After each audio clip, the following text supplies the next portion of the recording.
الحمد لله وكفى وسلام على عباده الذين اصطفى উপস্থিত অধ্যকার আল-হেরা রেসিডেন্সিয়াল মাদ্রাসার সম্মানিত সভাপতি, উপস্থিত আমন্ত্রিত মেহমান এবং ছাত্রছাত্রী, অভিভাবক, অভিভাবিকা এবং কিশোর কিশোরী, আমি আপনাদের সাথে সামনে কি বলবো, এটা এই মাদ্রাসার গুণকীর্তন অনেক হয়েছে, আপনারা সবাই বাস্তবে দেখেছেন। আমি একই কথা বলেই শেষ করব, সেটা হলো হিজনুল উম্মাহাত মাদ্রাসাতুন লিল বানিনা ওয়াল বানাত,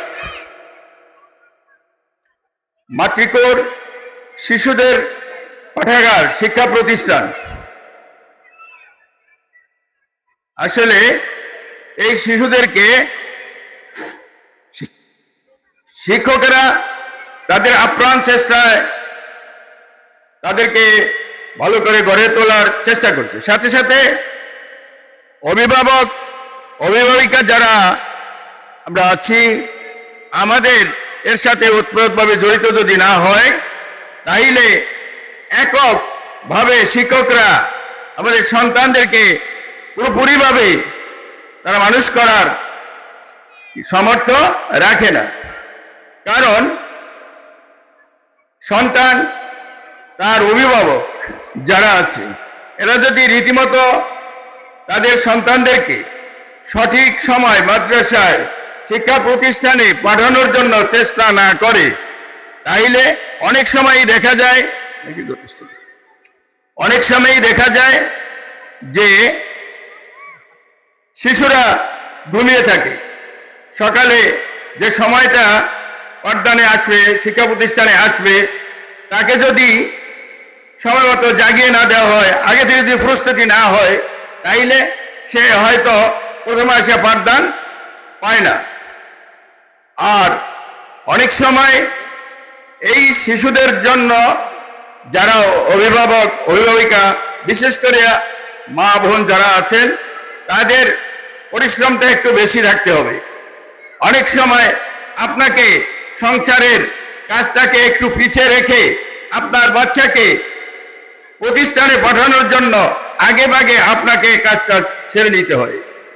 যেমন সকালের নাস্তা, সকালে একটা শিশু যদি না খেয়ে প্রতিষ্ঠানে আসে, তাইলে তার মেধার বিকাশ ঘটে না, অর্থাৎ সে সঠিকভাবে পাঠদানে মনোযোগী থাকে না। কারণ তার এই যে পেটে কি আছে, ক্ষুধা আসে না। তো পেটের যখন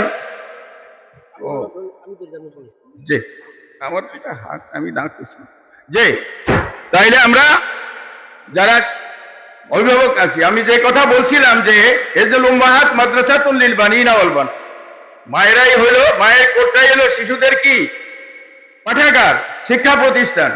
আমি আপনি যারা আমরা আমাদের শিশুদেরকে আছে, আমরাই এই শিশুদেরকে ভবিষ্যৎ গড়ার জন্য আমাদের আপ্রাণ চেষ্টা থাকতে হবে। শিক্ষকরা, আমরা এখানে টাকা পয়সা আপনারা দান করেন, দেন বেতন, কিন্তু সাথে সাথে সে সন্তানদের কি দেখাশোনা সঠিকভাবে আছে কিনা, খাতাপত্র তার আছে কিনা, সঠিকভাবে সকালে আসার সময় তার ব্যাগে খাতাপত্র বইপত্র আছে কিনা, কলম পেন্সিল আছে কিনা, এটা খোঁজ খবর কারা নেবে? যারা আমরা অভিভাবিকা আছি, অভিভাবক আছি, তাদেরকেই নিতে হবে। শিক্ষক, ছাত্রছাত্রী যদি আসা বলে যে স্যার আমার খাতা নাই, ছাত্রছাত্রী যদি বলে যে স্যার আমার কলম নাই, তাহলে সেখানে কি শিক্ষকের কিছু করার আছে?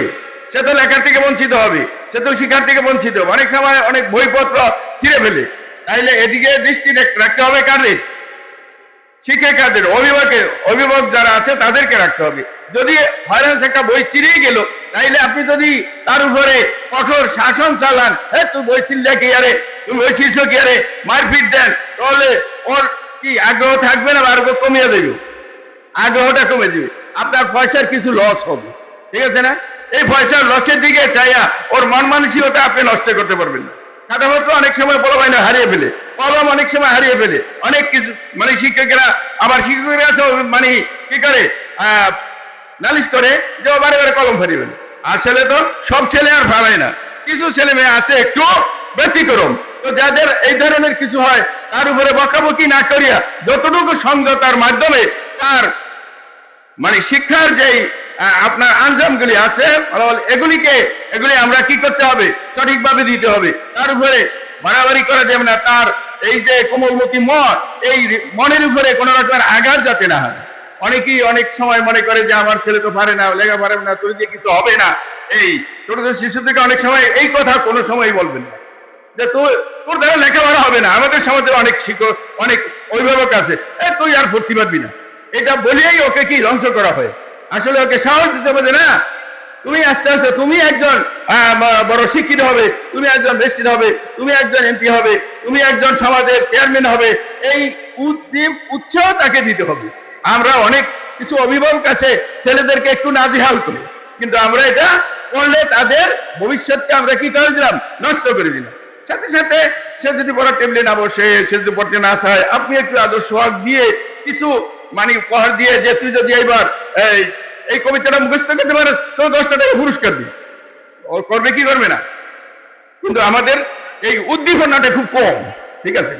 অপরদিকে আমি আরেকটা কথা বলতে চাই যে আপনারা তো মানে অভিভাবক যারা আছেন মনে করেন মাদ্রাসার অনেক বেতন ভাতা অনেকটা দিতে হয়। আসলে আমাদের সমাজে যে সমস্ত অর্থ সম্পদ আমরা ব্যয় করি এটা একেবারেই লক্ষামান্য।